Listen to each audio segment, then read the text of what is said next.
spirituale, sospeso dal servizio episcopale, rientrato tra i suoi confratelli come l'ultimo dei salesiani, impossibilitato ad incontrare le sue suore, costretto al silenzio. Il delegato episcopale ordina che l'archetipo chiuso e sigillato sia preservato nell'archivio della Curia Diocesana di Chiodi, mentre il trasfunto e la copia pubblica vengano consegnati a Fortitore perché li trasmetta al Dicastero della causa dei santi e loro. Ecco, io vi consolo che sono stati ascoltati dei più testimoni. Come vedete più avanti c'è tutta la documentazione che è stata raccolta in questi anni, in pratica sono oltre 4.000 pagine di documenti e materiali che riguardano sia le deposizioni dei testimoni come anche il lavoro molto impegnativo della Commissione Storica che ha raccolto oltre 1.000 documenti. Monsignor Cognata, salesiano di Don Bosco, è stato vescovo di Roma, ha fondato le scuole salesiane di Latte di Santo Cuore,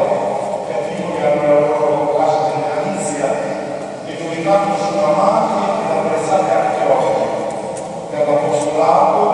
in particolare nelle zone montane e povere,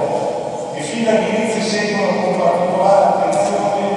all'impegno educativo e alla crescita della fede, alla trasmissione della fede ai più piccoli, nonché all'accompagnamento delle loro famiglie. A Tivoli poi si conservano le resti immortali di Santa Dio che si sperse 50 anni fa a Pellaro, per Calabria, il 22 luglio 1972. Per tutta la nostra Chiesa e dunque quella di oggi è un giornata di gioia da condividere per un vescovo affezionato alla nostra territorio.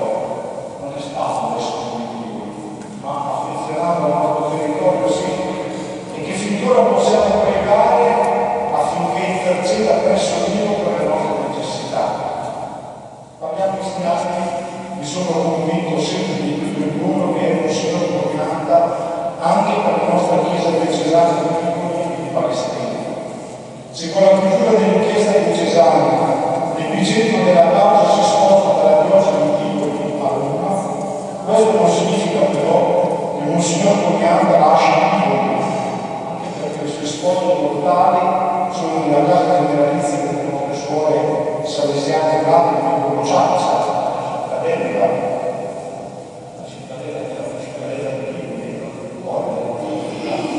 e anzi auspico che gli uomini che costituiscono la sua memoria, sempre la sua vice, diventino meta per avvicinare a tante persone che ancora non lo conoscono. In questo momento passano davanti tanti volti, tante storie e tante persone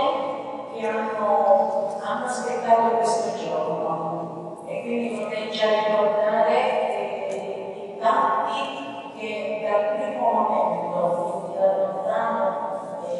come c'è il 20 dicembre del 1939, venne emessa la sentenza di condanna e da quel giorno tanti furono colpiti da questa ingiusta sentenza. Oggi lo possiamo dire ingiusta e bugiarda, perché pensando che meritare giustizia si incontreranno, in quel momento non c'era